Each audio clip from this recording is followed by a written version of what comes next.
வணக்கம் பெரிஸ். நீ மொட்டை மாடிகள் கதையில செகண்ட் எபிசோட். வாங்க வீடியோக்குள்ள போலாம்.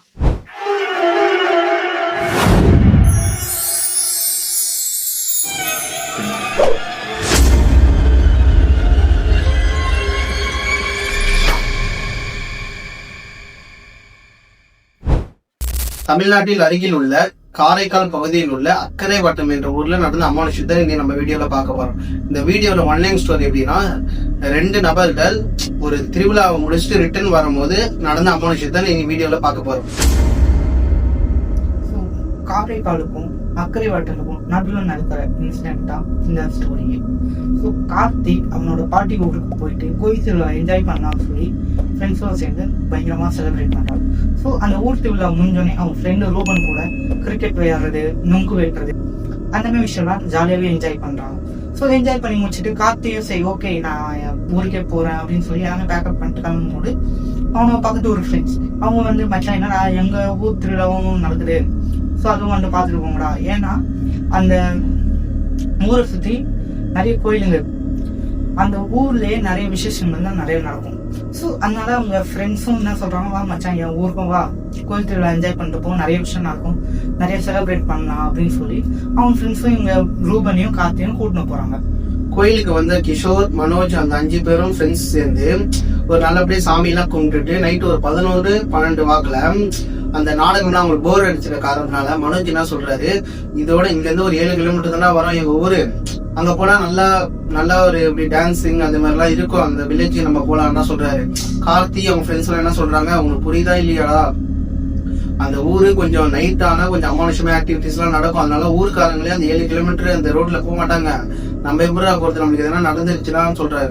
உடனே மனோஜ் என்ன சொல்றாரு, அவருக்கு கொஞ்சம் கோபம் வந்துருச்சு. மனோஜ் என்ன நினைச்சிருக்காருன்னா, இவங்களோட ஃப்ரெண்ட்ஸ் எல்லாம் கூட்டிட்டு போய் அந்த ஆடல் பாடல் நிகழ்ச்சி பார்த்த மாதிரியே ஆகும், அவங்க காதலி அங்க இருக்காங்க அவங்களையும் கொஞ்சம் பார்த்துட்டு வந்த மாதிரி ஆகும் அந்த இதுல சொல்லிருக்காரு. கார்த்தி சொன்னேன், மனோஜ் ரொம்ப டென்ஷன் ஆயிட்டாரு. உடனே இவர் என்ன சொல்றாரு, இவங்களே நீங்களாம் போய் புடவை கட்டிக்கோங்க, அவங்க அம்மாவோட புடவை எடுத்து கட்டிக்கோங்க, வலையெல்லாம் போட்டுக்கோங்க, நீங்க ஆம்பளைங்களே இல்ல, மத்தவங்க தான் வயசானவங்க பயப்படுறாங்கன்னா நீங்க எதுக்கா பயப்படுறீங்க, நான் தானே கூட இருக்க வாங்கடான்னு சொல்றாங்க. உடனே அவன் 3 ஃப்ரெண்ட்ஸ் எல்லாம் சொல்லிட்டாங்க, நீ எப்படி எங்களை இப்படி எல்லாம் பேசலாம், ஹெல்ப் இருந்தாலும் கூட வந்த ஃப்ரெண்டுன்னு கூட வந்தா நீ இப்படி எல்லாம் பேசுறியே சொல்லிட்டு எனக்கு அந்த டான்ஸும் வேணாம் இந்த கோயிலே வரல சொல்லிட்டு அவங்க 3 ஃப்ரெண்ட்ஸும் ஒரு பைக்ல கிளம்பிட்டாங்க. அதுக்கப்புறம் கார்த்தினா பெஸ்ட் ஃப்ரெண்ட்ஸ்ல ஸ்கூல்ல இருந்து கூட படிச்சு ஒன்னாவன இருக்கும்ல, உடனே மனோஜ் ரோட்ல உட்காந்துட்டாரு, நம்ம போயே ஆகணும்டா, அந்த 7 கிலோமீட்டர் தாண்டி போயே ஆகணும்னு சொல்றாரு. உடனே கார்த்திக் என்ன சொல்றாரு, அவனுக்கு பேசுறதுனா புரியல. உடனே கார்த்திகிட்ட போச்சுக்கிறாரு மனோஜ். ரூபன் அவங்க 3 ஃப்ரெண்ட்ஸ் கிட்ட சண்டை போட்டுட்டு, நான் போறேன் நீங்க வரீங்களா இல்லையான்னு கேட்டு அவங்க ஃப்ரெண்ட்ஸ் நான் வரலடா, உன் சந்தோஷத்துக்காக எங்களை நடுவுத்தெருல விட்டுட்டு போக பாக்குறியா நீ, அதனால முடிவு பண்ணிட்டு அவன் வண்டி எடுத்துட்டு போயிடுறாங்க. உடனே இவர் என்ன சொல்றாரு, ரூபன் கார்த்திகிட்ட நீ வந்து ஒரு வியா மாட்டியாடா, நான் கிளம்புறேன் நீங்க நந்தே போக சொல்றாரு. கார்த்திக் க்ளோஸ் ஃப்ரெண்ட்ஸ்னால நான் வரேன் சரின்னு சொல்லிட்டு அவர் பின்னாடி உட்காராரு. கொஞ்சம் தூரம் போயிட்டே இருக்காங்க பைக்ல. போயிட்டே இருக்கும் போது ஒரு 2 ரோடு பிரியுது, லெப்ட் ரைட்னு ரோடு பிரியுது. அதுல ரைட்ல போனா அந்த இடத்துக்கு 15 கிலோமீட்டர், அதே லெப்ட்ல போனா 7 கிலோமீட்டர்ல போயிடலாம். ஆனா அந்த 7 கிலோமீட்டர்ல தான் அமானுஷங்கள் எல்லாம் நைட்ல நடக்கும், ஆக்டிவிட்டிஸ் நடக்கும். அது அவங்களுக்கு தெரியாது. அவங்க என்ன பண்றாங்க, அந்த லெப்ட் எடுத்து போறாங்க. லெப்ட் எடுத்து கொஞ்சம் தூரத்துல போயிட்டு இருக்கும்போது ஒரு வயசான தாத்தா லெப்ட் சைட்ல வரவா நடந்து போயிட்டு இருக்காரு. அவர்கிட்ட போயிட்டு மனோஜ் கேக்குறாரு, ஐயா நாங்க இந்த மாதிரி இந்த ஊர்ல இருந்து வரோம், அந்த இடத்துல ஒரு வள்ளி நாடகம்னு அப்படி ஒண்ணு போதாம், அதை பார்க்க போறோம் ஐயா, எவ்வளவு தூரம் ஒண்ணு போகணும்னு கேக்குறாங்க. அந்த தாத்தா என்ன சொல்றாரு, எந்த ஊர்ல இருந்து வரீங்கன்னு கேக்குறாரு. இந்த மாதிரி நாங்க பக்கத்து ஊர்ல இருந்து வரோம் ஐயா, நாங்க கொஞ்சம் தூரம் ஒரு ஆளை பார்க்கணும், அதை அப்படியே பார்த்துட்டு இந்த நாடகத்தை பார்த்துட்டு வரலான்னு ஐடியா பண்ணிருக்கோம் அப்படி சொல்லும் போது இந்த தாத்தா என்ன சொல்றாரு, நைட்ல நாங்களே இங்க வர பயப்படுவோம்டா, நீ யாரும் அறிவு கேட்டவங்க இந்த இடத்துக்கு வந்திருக்க, புரிய படிச்ச பசங்கன்னு சொல்றீங்க, ஆனா எப்படி நைட்ல அனாவசியமா சுத்திடுறீங்களா சொல்லிருக்காங்க. இதே மனோஜிக்கு நான் இதுக்கு முன்னாடியே அவங்க ஃப்ரெண்ட்ஸ் வேற கொஞ்சம் அசிங்கப்படுத்திடுறாங்களா, உன் சந்தோஷத்துக்காக எங்களை நடத்தல விட வேற, அது வேற அவர் கொஞ்சம் மனசுலயே ஓடிட்டே இருக்கு. அது வேற இந்த தாத்தா சொன்னதுனால வயசு விசாரத்தை பார்க்காம கண்டபடியே அவரை திட்டிட்டு அவங்க வந்து வண்டி எடுக்கிறாங்க. கொஞ்சம் தூரம் 2 பேருமே மனோஜும் கார்த்திக் எதுவுமே பேசாம வண்டி அமைதியா அந்த இருட்டான ரோட்ல போயிட்டே இருக்கு. கொஞ்சம் தூரம் போகும்போது லெப்ட் சைட்ல ஒரு அம்மன் கோயில் வருது. அந்த அம்மன் கோயில கார்த்திக் நிப்பாட சொல்றாரு. உடனே மனோஜ் என்னடான்னு கேட்கும் போது, இருடா இந்த மாதிரி கோயில் வருது, நம்ம சாமி கும்பிட்டுட்டு போலான்னு சொல்றாங்க. உடனே மனோஜ் என்ன சொல்றாரு, எனக்கு அந்த மேல நம்பிக்கையே இல்ல, நான் வேணா வண்டியை நிப்பாட்டுறேன், நீ வேணா சாமி கும்பிட்டுட்டு வான்னு சொல்றாங்க. கார்த்திக் நான் சொல்ல, சரிடா நீ வெளியவே இல்லை, நான் போய் சாமி கும்பிட்டு வரேன்னு சொல்லிட்டு இவர் கோயிலுக்குள்ள போயிட்டு சாமி கும்பிட்டுட்டு அங்க இருந்து ஒரு எலுமிச்சம் வந்து கையில எடுத்துட்டு வர. கையில எடுத்துட்டு வந்த பிறகு அவருக்கு ஒரு கொஞ்சம் பாசிட்டிவா இருக்கிற மாதிரி அவர் மனசுல ஏத்திருச்சு. அங்க இருந்து கொஞ்சம் தூரம் வண்டியில போயிட்டே இருக்கிறாங்க. கொஞ்சம் தூரம் போயிட்டே இருக்கும் போது மண் ரோடுக்குள்ள போனோடனே அவங்க கொஞ்சம் தூரம் நல்லா தான் போறாங்க. ஸோ போனோடனே ஒரு பெரிய ஒரு பள்ளம் வந்திருக்கு, அந்த கண்ட்ரோல் இல்லாமல் போய் கீழே விழுறாங்க. கீழே விழுந்தோன்னா சின்ன ஆக்சிடென்ட் ஆகுது. ஸோ அவங்க என்ன இருட்டில் எதுவுமே தெரியலடா, வா நம்ம வண்டியில் ஏறி வந்துடும், வெளிச்சத்துக்கு போயிடலாம் அப்படின்னு சொல்லிட்டு வண்டியில் ஏறி கொஞ்சம் போகிறாங்க. கொஞ்ச தூரம் போனோடனே நிறுத்திட்டு வண்டியோட வெளிச்சத்தில் என்னென்ன அடிபட்டுருக்குன்னு சொல்லி பார்க்குறாங்க. அப்போ ரூபனுக்கு கையில் பெருசாக வீங்க இருக்கு. ஸோ இங்கே ஒரு டவுட் ஆகும், மனோஜ் யாரு ரூபன் யாரு, ரெண்டு பேருமே ஒரே ஆள் தான். ஸோ பசங்க சேர்ந்து கூப்பிட்ற பேர் தான் மனோஜ். ஸோ இவனுக்கு கொஞ்சம் கையிலலாம் அடிபட்டிருக்கு, கொஞ்சம் சின்ன சின்ன அடிபட்டிருக்கு. ஸோ இவங்க என்ன பண்ணுறாங்க, சரி ஓகே இந்த வந்து நம்ம ஊருக்குள்ளே போயிட்டு என்னன்னு பார்த்துக்கலாம் அப்படின்னு சொல்லிட்டு இவங்க வந்து இது பண்ணுறாங்க, கிளம்புறாங்க. கிளம்பி போகும்போது ஒரு பெண் என்ன பண்ணுறாங்கன்னா சாரி கட்டிக்கிட்டு கையில் கை குழந்தையோட வச்சுக்கிட்டு நின்றுருக்காங்க. இவங்களுக்கு பார்த்தோன்னே ஒரு மாதிரி பயம் வந்தது. ஸோ அந்த வயசானவர் சொன்னாரே ஒரு அம்மானி சொன்னேன், ஸோ அது இதுவாக இருக்குமோ அப்படின்னு நினச்சிட்டு இவங்க வண்டியை ஃபாஸ்ட்டாக ஓட்டுன்னு போகிறாங்க. ஓட்டுன்னு போயிட்டு என்ன பண்ணுறாங்கன்னா ஒரு இடத்துல வந்து நிற்கிறாங்க. அது என்னன்னா அந்த வயல்வெளிக்கு நடுவில் ஒரு வீடு இருக்குங்கள, ஸோ இந்த மோட்டர் பம்ப் அந்த மாதிரி ஒரு வீடு. ஸோ அங்கே வந்து இன்னொன்னே அவங்க கொஞ்சம் ரிலாக்ஸ் ஆகும். ரிலாக்ஸ் ஆனால் அது வந்து மனோஜோட வந்து புது வண்டி வேறு. ஸோ அந்த வண்டிக்குள்ளே மெடிக்கல் கிட்லாம் இருக்கும். ஸோ அது என்ன பண்ணுறாங்க, அதை எடுத்து அவங்களுக்குள்ள மெடிக்கல் கிட் ஃபர்ஸ்ட் எய்ட் கிட்லாம் எல்லாமே செக் பண்ணுறாங்க. ஸோ பண்ணும்போது கார்த்திக் ஒரு மாதிரி ஃபீல் ஆகுது, என்னன்னா நம்ம கால் வலிக்குது அப்படின்னு சொல்லி பார்க்கும்போது கார்த்திக்கு அந்த இடத்துல பயங்கரமாக அடிபட்டுருக்கு, ரத்தம் அதிகமாக போயிருக்கு. ஸோ இவங்க என்ன பண்ணுறாங்க, ஓகே ஃபர்ஸ்ட் எய்ட் கிட் பண்ணிக்கலாம் அப்படின்னு சொல்லி பண்ணிட்டு ஸோ இவங்க ஸ்ட்ரைட்டாக ஊருக்குள்ளே போகிறாங்க. ஊருக்குள்ளே போகும்போது மறுபடியும் அதே பெண் என்ன பண்ணுறாங்க, அதே மாதிரி வந்து நிற்கிறாங்க. ஸோ இவங்க என்ன பண்ணுறாங்கன்னு தெரியல. ஸோ என்ன பண்ணிடுறாங்க, ஃபாஸ்ட்டாக வண்டி ஓட்டு போயிட்டு ஊருக்குள்ளேயும் போய் ரீச் ஆகிடுவாங்க. கார்த்தியும் மனோஜும் பக்கத்து ஊருக்கு சேஃபா வந்து சேர்ந்துட்டாங்க. வந்து சேர்ந்த பிறகு அவங்க காதலி மனோஜோட லவர் இருப்பாங்களா, அவங்க அந்த ஊரு கோயிலோட என்ட்ரன்ஸ்லயே வெயிட் பண்ணிட்டு இருக்காங்க. இவர் போனையும் பேசுறாங்க, எல்லாரும் ஃப்ரெண்ட்ஸ் தானே ஒன்னா நல்லா பேசிட்டு உடனே மனோஜ் என்ன சொல்றாரு, கார்த்திய நீ போய் அந்த நாடகம் பாத்துட்டு இருக்கா, கொஞ்சம் நாங்க தனியா பேசிட்டு வரோம் சொல்றாங்க. ஓகே சொல்லிட்டு கார்த்தியும் போயிடுறாரு. மனோஜும் அவன் லவரும் ரெண்டு பேரும் தனியா போய் பேசிட்டே இருக்காங்க. ஒரு 1/4 மணி நேரம் நல்லா தான் பேசியிருந்தாங்க. அதுக்கப்புறம் என்ன ஆச்சுன்னு தெரியல. உடனே மனோஜோட லவர் அவங்க வந்து அழுதுட்டே ஓடி வராங்க. கார்த்தி பார்த்து என்னமா ஆச்சுன்னு கேட்கும்போது அவங்க என்ன சொல்றாங்கன்னா, ஆனா மனோஜ் என்ன ஆச்சுன்னே புரியல, அவன் குடிச்சிருக்கானா என்னன்னு தெரியல, அவன் நம்ம லவ் பண்றது இதுக்கப்புறம் நம்ம லவ் பண்ணதை அவளை நம்ம பிரிஞ்சிடலாம், என்னால அவன் எப்படின்னா என்ன லவ் பண்ண விருப்பமே இல்லை, எனக்கு உன்னை பிடிக்கவே இல்லை சொல்றாங்க. அதுக்கப்புறம் கார்த்தி என்ன சொல்றாரு, சரிம்மா நான் அவன்கிட்ட நான் பேசுறேன்னு சொல்றாரு. கார்த்தி அதுக்கப்புறம் பின்னாடி இருந்து வந்த பிறகு அவன் கார்த்தி வந்து மனோஜை கேட்கிறாரு, ஏன்டா உங்களுக்கு என்னடா ஆச்சு, இப்போ லூசாடாச்சு பைத்தியம் மாட்டேன்னு கேட்கிறாரு. அவர் என்ன சொல்றாரு, எனக்கு அந்த பொண்ணை பிடிக்கல, அந்த பொண்ணு கூட நான் வாழ மாட்டேன்னு சொல்றாரு. உடனே கார்த்தி என்ன சொல்றாரு, அவர் யோசிச்சு பாரு, முன்னாடி அவங்க விழுந்திருப்பாங்க பத்தியா ரோட்ல, அது நான் பயந்ததுனால அவன் இப்ப ஒரு மாதிரி பேசுறான் போலன்னு சொல்லிட்டு, ஓகேடா மனோஜ் நம்ம வேணாம் அந்த பொண்ணு வேணாம் சொல்லிட்டு நம்ம இது வந்தாலும் காலையில பேசலாம் சொல்லிட்டு அங்க வந்து வண்டி எடுக்கிறாங்க. அதுக்கப்புறம் திருப்பி மனோஜ் யோசிக்கிறாரு, இப்ப நம்ம திரும்பி போனா அந்த இடத்த தாண்டி தான் போனோம், நம்ம எப்படி போறது பயமா இருக்குன்னு யோசிச்சுட்டு வண்டியில உட்காந்துட்டு யோசிச்சுட்டே இருக்கும்போது அந்த பக்கத்தூர்ல இருந்து வந்திருப்பாங்க பாத்தீங்களா, அங்க இருக்கவங்க அந்த கிராமத்துல இருக்கவங்க வந்திருப்பாங்களா, அவரு என்ன பண்ற ஒருத்தர் அங்க வந்து பைக் எடுக்கிறாரு. அவரு பின்னாடி இவங்க ஊரு தான் இவங்களுக்கும் தெரியும். உடனே அவர் வண்டி எடுக்கும் போது இவரு கூடயே போயிடலாம்னு சொல்லிட்டு இவங்களும் வண்டியை ஸ்டார்ட் பண்ணி இவங்க பின்னாடியே போயிட்டே இருக்காங்க. இவரு ஊரு தெரிஞ்சவர்னால அந்த 7 கிலோமீட்டர் வேணாம் சொல்லிட்டு சுத்திட்டு 15 கிலோமீட்டர் சுத்திட்டு வராங்க. இவங்களும் பசங்க நம்ம ஆல்ரெடி நடந்துருச்சு சொல்லிட்டு இவர் பின்னாடியே ஒரு 15 கிலோமீட்டர் வராங்க. வீட்டு இந்த ஊருக்கு வந்து சேர்ந்த பிறகு அந்த ஊருக்கு அப்படி போயிட்டாரு. இவங்க ஸ்ட்ரெயிட்டா அந்த கார்த்தியோட மனோஜோட வீட்டுக்கு போயிட்டு மனோஜை இறக்கி விட்டுட்டு கரெக்டா அந்த வீட்டு வாசல பைக்கை விட்டுட்டு ரெண்டு பேரும் பக்கத்து வீட்டுனால வீட்டை விட்டுட்டு அந்த பையன் எதுவா இருந்தாலும் கார்த்திக் சொல்றாரு, எதுவா இருந்தாலும் மனோஜ் நம்ம காலையில பேசலாம், நீ தூங்கு, நம்ம இது வந்தாலும் காலையில பேசலாம் சொல்லிட்டு பைக்கை விட்டுட்டு அவங்க அம்மா கிட்ட அவரை விட்டுட்டு இவர் பக்கத்து வீட்டுல வந்து படுத்துட்டாரு. அசதியில தூங்கி இருந்த கார்த்திக் மனோஜோட அம்மா வந்து காலையில எழுப்புறாங்க. எழுந்து என் பையன் இன்னும் வீட்டுக்கே வரலையாப்பா, எங்கப்பா போனீங்க நைட்டு, உங்க கூட தானே இருந்தா அப்படின்னு சொல்லி கேட்கும்போது கார்த்திக் என்ன சொல்றான்னா, என்னமே அம்மா நாங்க 2 பேரும் ஒன்னாக வந்தோம். ஸோ அவனை வீட்டு வாசல இறக்கிட்டு வீட்டு வாசலே வண்டியை விட்டு நான் வீட்டுக்கு வந்துட்டேம்மா, அவன் வீட்டுக்குள்ள போறத நான் பார்த்துட்டேன், ஆனா அவன் வீட்டுக்குள்ளதான் இருப்பான் அப்படின்னு சொல்லி கார்த்தி சொல்றான். அம்மா என்ன சொன்னாங்க, இல்ல அவன் பையன் வீட்டுக்கு வரல, ஸோ வாப்பா நம்ம போய் தேடலாம் அப்படின்னு சொல்லிட்டு மனோஜோட பெரியப்பா பையனும் இவங்க ஃப்ரெண்ட்ஸ் எல்லாரும் சேர்ந்து ஊர் ஃபுல்லா தேடுறாங்க. தேடி எங்கேயும் போய் கிடைக்கல. அப்போ ஊருக்கு வெளியில போகும்போது அங்க ஒரு வயசான ஒரு ஆள் வந்து இனிமே தெரிஞ்சவனால சொல்றாரு, இனிமே நான் அந்த மனோஜ் பையனை பார்த்தப்பா, அவன் வந்து அந்த 7 கிலோமீட்டர் வழியில போயிருந்தான், நான் எவ்வளவு கூப்பிட்டு பார்த்தேன், அவன் கேட்கவே இல்லை, அவன் பான் கண்டுக்காரமே போயிட்டான்ப்பா, நானும் ஓகே தெரிஞ்சுதான் போறானே நினைச்சு நானும் விட்டேன். ஸோ இவங்க பெரியப்பா பையனும் கார்த்திக் என்ன செய்யறாங்க, சரி ஓகே வாங்க போகலாம் அப்படின்னு சொல்லிட்டு இவங்க 2 பேரும் கிளம்பி பைக்ல போறாங்க. பைக்ல போகும்போது அவங்க கீழே இந்த இடத்துலயே மண்ணுல உட்காந்து அழுதுன்னு இருக்கான், நான் அது மாதிரி தப்பு பண்ணிட்டேன் அப்படின்னு சொல்லி அது மாதிரி அழுதுன்னு இருக்கான். ஸோ இவங்க கூப்பிட்டு பாக்குறாங்க, மதிக்கவே இல்லாங்க. ஸோ இவங்க என்ன பண்றாங்க, ஓகே வந்து அடிப்பட்டல எதுவுமே மாறலாம் ஸோ இவனை நம்ம ஹாஸ்பிட்டலுக்கு கொண்டு போகலான்னு சொல்லிட்டு 2 பேருமே ஹாஸ்பிட்டலுக்கு கொண்டு கிளம்பி போகிறாங்க. ஹாஸ்பிட்டலுக்கு போயிட்டு அவங்க ட்ரீட்மெண்ட்லாம் எடுத்துட்டு நைட்டு வீட்டில் போய் விட்டு ஸோ அவங்க வேலையை பார்க்கறதுக்காக கிளம்பி போயிட்டாங்க. அப்போ நைட்ல வந்து ஒரு சம்பவம் ஒன்று நடக்குது. வீட்டுல விட்ட பேர் அன்னைக்கு நாள் சுபமா முடிஞ்சிருச்சு. அன்னைக்கு நாள் நைட் என்ன ஆகுதுன்னா, கார்த்தி அவங்க வீட்டுல இருக்காது, மனோஜ் வீட்டுல எல்லாரும் தூங்கிட்டு இருக்கும்போது நடுராத்திரி ஒரு 2 மணி வாக்குல இருக்கும். 2 மணி வாக்குல எல்லாரும் தூங்கிட்டே இருக்கும் போது கார்த்தி என்ன பண்றாரு, அவர் பெட்ரூம்லயே கார்னர்ல போய் உக்காந்துக்கிட்டு மேல பார்த்து அப்படியே ஒரு மாதிரியா அப்படியே அழுதுட்டே இருக்கிறாரு. அழுதுட்டே இருக்கும்போது அவங்க வீட்டுல அம்மா அப்பா தூக்கத்துல இருந்து எழுந்து என்ன பண்றாங்கன்னா, எங்க இருந்து இந்த அழுகுற சவுண்ட் கேக்குதுன்னு சொல்லிட்டு வீட்டு எல்லாரும் பண்ண வீடு மாதிரி தான் இருக்கும். வீடு ஃபுல்லா எல்லாம் பின்னாடி போய் எல்லாம் சுத்தி பாக்குறாங்க. எது மேல போனே இல்லை, நாய்கள் எது மேல ஆனா அழுகுற சவுண்ட் கேட்டுட்டே இருக்கு. அதுக்கப்புறம் மனோஜ் உங்களுக்கு எதெல்லாம் கேக்குதான்னு கேட்கலான்னு அவங்க வரும்போது டோரை திறக்கும் போது பெட்ரூம்ல இல்ல மனோஜ் அந்த இடத்துல. அதுக்கப்புறம் பார்க்கும்போது அவர் மூலையில உட்காந்து அழுதுட்டே இருக்கிறாரு.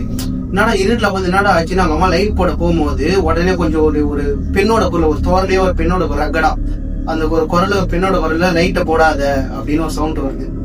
எங்க அம்மாவுக்கு என்னடா பண்றேன் நான் புரியவே சொல்லி திரும்பி லைட் சுவிட்ச் போட போறாங்க. திரும்பி இன்னும் கொஞ்சம் ரக்கடா வருது அந்த குரல். அந்த பிறகு இவங்க கொஞ்சம் அம்மா பயந்துட்டாங்க. அம்மா போய் பயந்துட்டு அவங்க வீட்டுக்காரிட்ட சொல்ல போகும்போது இது மாதிரி பண்றாங்க, என்ன புரியல, நைட்டு மணி 2 அழுதுட்டு இருக்கான்னு சொல்லும் போது நான் பண்றீங்க நீ அவரை நான் சொல்லி திருப்பி அவரும் அவங்க அப்பா வரும்போது அதே மாதிரி தான் மூலையில வந்து அழுதுட்டே இருக்கிறாரு. அவங்க அப்பா லைட் போகும்போது லைட் போட விடல. இதுக்கப்புறம் இவங்க என்ன ஆச்சுன்னு ஒரு மாதிரி கிராமத்தினால அவங்க ஒரு மாதிரி ஆயிட்டான்னு சொல்லிட்டு இவங்க நைட்டு ஃபுல்லா அந்த ஆள்லயே உட்காந்துட்டு இருக்காங்க. இவங்க ஃபுல்லா நைட்டு ஃபுல்லா ஒரு 3-4 மணி ஒரு சூரியன் உதிக்கிற வரைக்கும் ஒரு மாதிரி அழுதுட்டோ இருக்கிறாரு. கொஞ்ச நேரம் சிரிக்கிறாரு, அழுகுறாரு. அதே மாதிரி அவங்க போயிட்டே இருக்குது. அவங்க அம்மா அப்பா வெளியே வந்து அழுதுட்டே இருக்கிறாங்க. பக்கத்து வீட்டுல சொன்னா ஒரு 25 வயசு இருக்கிற பையன் நாளைக்கு யாரும் கல்யாணம் பண்ணிக்க மாட்டாங்கன்னு சொல்லிட்டு பக்கத்துலயே சொல்ல முடியல. விடிய அவங்க அப்பா உட்காந்துட்டே இருந்தாரு, அம்மா அப்பா உட்காந்துட்டே இருந்தாங்க. அது மாதிரி விடிஞ்ச பிறகு சூரியன் உதயமான பிறகு அவங்க சூரியன் எப்படின்னா, சூரியன் உதயம் போது வெளிச்சம் உள்ள வரும் பாத்தீங்களா, அப்பயும் கத்த ஆரம்பிக்கிறாரு. ஜன்னலாம் மூடு, கதவுலாம் மூடுன்னு சொல்றாங்க. இவங்க உடனே இவங்க கத்த போறான்னு சொல்லிட்டு கத்த அசிங்கமாயிடுவாங்க பக்கத்து வீட்டுல. அதனால ஜன்னல் டோர்லாம் மூடு, அந்த ரூம் வெளிச்சது பகல்லயே இருட்டாதான் இருக்கு. இருட்டா இருக்கிறதுனால இவங்க என்ன பண்ணா, பக்கத்துல போய் கார்த்தியை போய் கூப்பிடலாம் எழுப்புக்கு. அவனால்தான் அவங்க கூட இருக்க ஃப்ரெண்ட்ஸ் தான் சொல்லிட்டு கார்த்தியை போய் எழுப்புறாங்க. அம்மா கார்த்தி நான் சொல்றாரு, என்னம்மா ஆச்சு, என்னம்மா இவ்வளவு காலையிலேயே வந்து ஒரு 5 மணி பக்கமா போயிட்டாங்க, என்னம்மா இவ்வளவு காலையிலேயே வந்துருங்கன்னு கேட்கும் போது அவன் என்னன்னே புரியல்றான். நைட்டு ஒரு 2 மணி 3 மணில இருந்து இதே மாதிரி அழுதுன்னு மூலையில உட்காந்து அழுதுட்டே இருக்கிறான். அதுக்கப்புறம் கார்த்தி நான் சொல்றாரு, அவன் என்னதான் காத்து கொஞ்சம் யோசிக்கிற ஒரு நீ விழுந்ததுனால அவனுக்கு எதனா பின்னாடி எதனா காத்து கருப்பு வந்துருச்சு அப்படி யோசிக்கிறாரு. அப்புறம் கார்த்தியா அவங்க வீட்டுக்கே வராரு. வந்து பார்க்கும்போது என்னடா ஆச்சு உங்களுக்கு, தனக்கே எதனா ஒரு பிரச்சனை இழுத்துட்டே இருக்கிற, குடிக்கும் போதுதான் பிரச்சனைனா சும்மா இருக்கும்போது பிரச்சனை, உங்க கூட சேர்ந்து நான் நாசமா தானே போறேன், எங்க வீட்லயும் திட்டுறாங்கடான்னு சொல்லிட்டு அவன் எப்படி மனோஜ் மேல பின்னாடி போய் கை வைக்க போகும்போது அப்படியே ஒரு மாதிரி ஒரு உருமுறை, அந்த நாயில ஒரு மாதிரி வெறி கொஞ்சம் உருவம் பார்த்தீங்கன்னா அந்த மாதிரி கொஞ்சம் லேசா உருமுறாரு. உடனே கொஞ்சம் இவர் கார்த்திக் ஒரு மாதிரி சிங்க் ஆகிட்டு உடனே கையை எடுத்துட்ட பிறகு வெளியே போயிட்டு அம்மா இவனுக்கு என்ன ஆச்சுன்னு தெரியல, எப்படின்னா கார்த்தி இதுக்கு மேலே மனைவி முடியுது அப்பா அம்மா கிட்டே. இருந்தாலும் கோயிலுக்கு போனா அந்த ஐயர் சொல்றாரு என்ன ஆச்சு ஃபுல்லா சொல்றாங்க ஜோசிக்காரங்க. அதனால ஃபுல்லாத்தையும் வளர்றாரு. அந்த கோயிலுக்கு போனது, அங்க 3 ஃப்ரெண்ட்ஸுக்குள்ள பிரச்சனை ஆனது, அந்த 7 கிலோமீட்டர்ல போனது எல்லாத்தையும் வளர்றாங்க. அவங்க அம்மா கார்த்தி போட்டு 2 வாட்டி செவ்வளவு பழுன்னு வைக்கிறாங்க. உனக்கு தெரியும்லடா, ஊருக்கே தெரியும் அந்த வழியில போகக்கூடாது, நைட்ல எடுத்துட்டு அந்த வழியில போனீங்கன்னு கேட்கறாங்க. அம்மா எதுவும் தெரியாம போயிட்டான், நான் சொல்லியும் அவன் மனசு கேட்கல, அவன் ஒட்டாரமா அந்த பொண்ணை பார்க்கணும்னு சொல்றான்னு சொல்லிட்டு சரின்னு ஓகே. அவங்க அம்மா அடிச்ச பிறகு வேற நம்ம பிள்ளைய கொள்ள முடியும் சொல்லிட்டு அவங்களுக்கு தெரிஞ்ச நல்ல சாமியார் இருக்கிறதுனால அவங்க கோயிலுக்கு கூப்பிட்டுட்டு போறாங்க. கூட்டின்னு போன பிறகு அந்த சாமியார் என்ன பண்ணிருக்கோம் மேல அந்த எப்படின்னா அந்த கோயிலுக்குள்ள போகும்போது இவர் கொஞ்சம் மாதிரி எப்படின்னா ஒரு பொய் சொல்லிட்டு தான் கூப்பிட்டுட்டு போறாங்க. அந்த கோயிலுக்குள்ள போகும்போது அவரு கொஞ்சம் அந்த இது பேய் இருக்கு, அவருக்கு ஒரு பொண்ணு பேய் இருக்கிறதுனால அந்த ஒரு மாதிரி ஆக்டிவிட்டிஸ்லாம் அந்த பொண்ணு மாதிரி திருநங்கை மாதிரி அந்த மாதிரிலாம் பண்ண ஆரம்பிக்கிறாரு அவரு. அப்பயும் ஒரு தரத்தரன்னு அந்த கார்த்தியோட அண்ணன் எப்படின்னா ஒரு சித்தப்பா பையன் பெரியப்பா பையன் அந்த மாதிரி அவங்க 2 பேரும் தரன்னு கூட்டின்னு வந்து, ஏன்னா கார்த்திக்கு தெரியும் இவருக்கு மேல என்ன இருக்குன்னு, ஆனா அவங்க அண்ணனுக்கு தெரியாது. அவங்க அண்ணன் பயப்படுறாரு, என்னடா பண்றீங்க, என்னடா என்ன புரியவே சொல்றான்னு சொல்ற கார்த்தி. கார்த்தி நான் சொல்றேன் அண்ணா கொஞ்சம் பிரச்சனை இருக்கு, கொஞ்சம் கோயிலுக்குள்ள கொண்டு விட்டுருங்கன்னு ஒரு 4 ஃப்ரெண்ட்ஸ் கைகால வச்சு அப்படி தூக்கிட்டு போறாங்க. நடக்க கூட வைக்கல கார்த்திய, மனோஜ நடக்க கூட வைக்காம அப்படியே தூக்கி 4 பேரு தூக்கிட்டே கோயிலுக்குள்ள போயிட்டு அவங்க போடுறாங்க. மேல சாமி வந்து அம்மன் சாமி அவர் மேல வந்திருக்கு. அவர் மேல வந்து அந்த சாமி நான் ஐயர் என்ன சிரிக்கிறாரு, அவர் உள்ள சாமி இருக்கிறதுனால சாமி அப்படியே ரொம்ப அப்படியே சந்தோஷமா சிரிக்குது.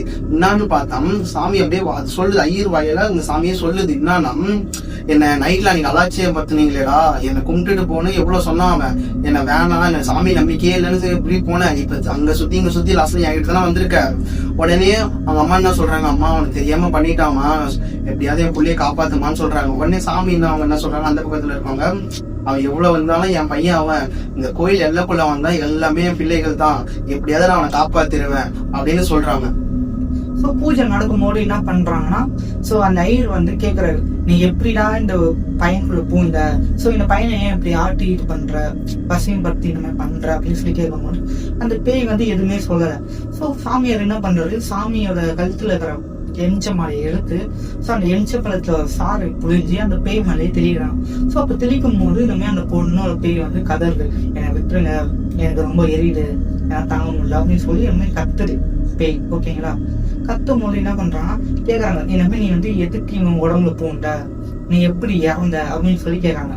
அப்படி கேட்கும் போது அந்த பொண்ணு வந்து அவங்க நடந்த விஷயத்த சொல்லுது. ஸோ என்ன சொல்லுதுன்னா, நான் இனிமே வந்து சின்ன விஷயம் எனக்கு கல்யாணம் ஆயிடுச்சு, கல்யாணம் ஆகி ஒரு கை குழந்தையும் எனக்கு இருந்தது. ஸோ இருக்கும்போது என் புருஷன் என்னை விட்டு போயிட்டாரு. ஸோ அதனால நான் வந்து குழந்தைய பார்த்ததுக்காக காலையில இருந்து நைட் வரைக்கும் நான் விடாம வேலை செய்வேன். ஸோ அப்படி வேலை செய்யும் போது ஓவர் டைம் முடிச்சுட்டு வீட்டுக்கு போகும்போது எனக்கு அந்த ஒரு ஊர்ல இருந்து ஒரு ஊருக்கு போறதுக்கு ஒரே பஸ் மட்டும் நான் இருந்தது. ஸோ அந்த பஸ்ஸுக்காக நான் வந்து பள்ளம் இறங்கி ஏறதுக்காக நான் இறங்கினேன். ஸோ அந்த பள்ளம் எதுனா இந்த வயல்வெளிக்கு தண்ணி விடுற ஒரு பெரிய பள்ளம். ஸோ அந்த டைம்ல வந்து கொஞ்சம் நிறைய பிரச்சனைகள் நடந்தது, ஊருக்குள்ள தண்ணி விடக்கூடாது அப்படின்னு சொல்லி நிறைய விஷயம்லாம் நடந்தது. ஸோ அதனால அந்த இடத்துக்கு வந்து தண்ணி வரல. ஸோ இதெல்லாம் கொஞ்சம் சீக்கிரமா இருக்குமே நம்ம வீட்டுக்கு போறதுக்கு, பஸ் ஸ்டாண்டுக்கு சீக்கிரமா போய் வெயிட் பண்ணலாம் அப்படின்னு சொல்லிட்டு நானும் அந்த பள்ளத்துக்குள்ள இறங்கினேன். இறங்கிட்டு ஏறும்போது பாத்தீங்கன்னா ஒரு விவசாயம் பண்ற ஒரு டிராக்டர், இந்த புல்ல அறுவடை பண்ணுவோம்ல அந்த டிராக்டர் வந்து ஹைட்டா இருக்கும், நாங்க கீழே இருக்கிறது தெரியாது. ஸோ அந்த டிரைவரும் பிளஸ் குடிச்சிருந்தால எங்களை பார்க்காம எங்களை ஏற்றி அந்த ஸ்பாட்லயே எங்களை வந்து ஆக்சிடென்ட் பண்ணி நாங்க இறங்கி போயிட்டோம். ஸோ எங்களை வந்து அந்த இடத்துல தான் நாங்க இருந்திருந்தோம். ஸோ அந்த இடத்துல வரவங்க எல்லாருமே வந்து டிரைவர் மையம் இருக்கானே, குடிகார மையம் இருக்கானே அப்படின்னு சொல்லி நாங்க எல்லாரையும் கொலை பண்ணிட்டு இருந்தோம். ஸோ இப்போ இவங்களும் இனிமேல் வரும்போது ஸோ இவங்களும் அந்த மாதிரி ஒரு ஆடா இருப்பாங்க அப்படின்னு நினைச்சுதான் நான் இவங்களை வந்து ப்ரொஃபஸ் பண்ண பார்த்தேன். ஐ மீன் ஊர்ல அவங்க உடம்புக்குள்ள போறலாம் நான் பார்த்தேன். ஸோ ஆனா என்னால் கார்த்தியோட உடம்புல போற முடியல, ஏன்னா அவர் வந்து கோயிலுக்கெல்லாம் போயிட்டு அந்த விபூதி எம்சப்பெல்லாம் வச்சிருந்தாரு. ஸோ என்னால் அவர் உடம்புல போற முடியல. அதனால நான் வந்து மனோஜோட உடம்புல வந்து பூந்தேன். எனக்கு என்னன்னா, நான் இந்த பையனை விட்டு வேணா போறேன், ஆனா என்னால அந்த இறந்த இடத்த விட்டு என்னால போக முடியாது அப்படின்னு சொல்லி அந்த பேய் வந்து ஸ்ட்ராங்கா நிற்க. என்னன்னா ஐயர் வந்து கேட்டுனே இருந்தாலும் இனிமே பையனை விட்டு போ, நான் வாழ்க்கை இருக்கு அப்படின்னு சொல்லி அந்த பையனை பத்தி பேசினாலுமே அந்த பேய் என்ன பண்ணுது, இல்ல எனக்கு 2 விஷயம் பண்ணுவேன், அந்த 2 விஷயம் பண்ணா நான் வந்து கிளம்பி போறேன் அப்படின்னு சொல்லி சொல்லுது. ஸோ அந்த ஐயரும் என்ன பண்ணணும் உங்களை அப்படின்னு சொல்லி கேட்டாங்க. எனக்கு வந்து புது புடவைங்க பிளஸ் என் குழந்தைக்கு தேவையான பொருட்கள் எல்லாம் வாங்கி வைக்கணும். 2வது நான் இந்த உடம்பு விட்டு நான் போவேனே தவிர அந்த இடத்த விட்டு நான் போக மாட்டேன், இது வந்து என்னோட இடம் தான், நான் அங்கதான் இருப்பேன் அப்படின்னு சொல்லி கேட்கறாங்க. அந்த பையனோட அம்மா என்ன சொன்னாங்க, எனக்கு என் பையன் கிடைச்சாலே போதும், ஸோ நீ அந்த என் பையனை விட்டு மட்டும் போயிடு அப்படின்னு சொல்லி அவங்க கெஞ்சி கேட்கறாங்க. ஸோ இந்த பேய் என்ன பண்ணுது, சரி ஓகே உங்களுக்கு வந்து 1/2 மணி நேரம் நான் ட்ரெயின் தரேன், ஸோ அதுக்குள்ள நான் கேட்குற பொருள்லாம் நீங்க வாங்கிட்டு வந்து எனக்கு படையெல்லாம் போட்டுருங்க அப்படின்னு சொல்லி சொன்னாங்க. அப்போ இந்த மனோஜோட பெரியப்பா பையன் என்ன பண்றாங்கன்னா, ஸோ பக்கத்து ஊருக்கு போயிட்டு டக்குன்னு அந்த 1/2 hourல எல்லா பொருளும் அவங்க கேட்குற பொருள் எல்லாமே வாங்கிட்டு வந்து அவங்களுக்கு படையலும் போடுறாங்க. ஸோ அந்த பேய் வந்து அந்த படையை ஏத்துட்டு அந்த பையனை விட்டும் போகுது. அதுக்கப்புறமா ஐயர் என்ன சொல்றாரு, இந்த பையனை வந்து இங்க வச்சுக்க வேணாம், ஸோ இங்க வச்சா வந்து பழைய மையம் வெளியில போவான், எல்லா விஷயம் பண்ணுவான், ஸோ இந்த பேய் டிஸ்டர்ப் பண்ற மாதிரி இருக்கும். ஸோ இவனை வந்து சென்னை அந்த மாதிரி பெங்களூர் அந்த மாதிரி இடத்துக்கு அனுப்பி ஸோ வேலை பார்க்க சொல்லுங்க, அப்படின்னு அங்கேயே செட்டில் ஆக சொல்லுங்க அப்படின்னு சொல்லிடுறாரு. ஸோ இவனும் அந்த சென்னைக்கு போயிட்டு அங்க வந்து செட்டில் ஆயிட்டு கல்யாணம் பண்ணி குழந்தை எல்லாம் பெற்றுக்கிட்டு இன்னும் ஊருக்கு வந்தாலுமே அந்த 7 கிலோமீட்டர் அவாய்ட் பண்ணிட்டு அந்த 15 கிலோமீட்டர் தான் சுத்திட்டு வருவான். என்னதான் சுத்திட்டு வந்தாலுமே அவன் வந்து காலைல வந்தாலும் ஈவினிங்கே கிளம்பி போயிடுவான். என்னதான் கிளம்பி போனாலுமே அவனுக்கு அந்த உள்ள இருக்கிற அந்த பயம் வந்து ஒன்றும் விட்டு போகவே இல்லை. ஸோ இதோட இந்த கதை வந்து முடியுது. இந்த கதையோட ஓவரால் ஸ்டோரி எப்படின்னா, இப்ப நம்ம ஒரு டிராவலரா இருந்தாலும் ஒரு ஊருக்கு போறோம்னா அந்த ஊர்ல இருக்கவங்களுக்கு தான் தெரியும் அந்த இடத்துல என்னென்ன இருக்கு, நைட் டைம்ல என்னென்ன ஒரு நம்ம சென்னை மாதிரியே இருக்காது எல்லா சிட்டியும், ஒண்ணுமே டெவலப் ஆகாத சிட்டிலாம் நிறையவே இருக்குது.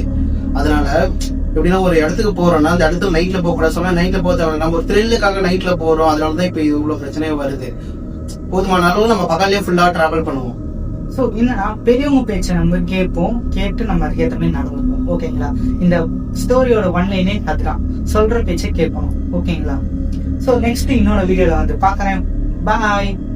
கீழே இருக்கிற பட்டனை லைக் பண்றேன், சப்ஸ்கிரைப் பண்றேன். யா, முக்கியமா அது பட்டனை அமைக்க விட்டுருங்க, அந்த பக்கத்துல இருக்கிற மணியை வந்து தட்டி விட்டுருங்க, அது நம்மளுக்கு முக்கியம். ஸோ நெக்ஸ்ட் இன்னொரு வீடியோல அடுத்த வீடியோல பார்க்கலாம். பாய்.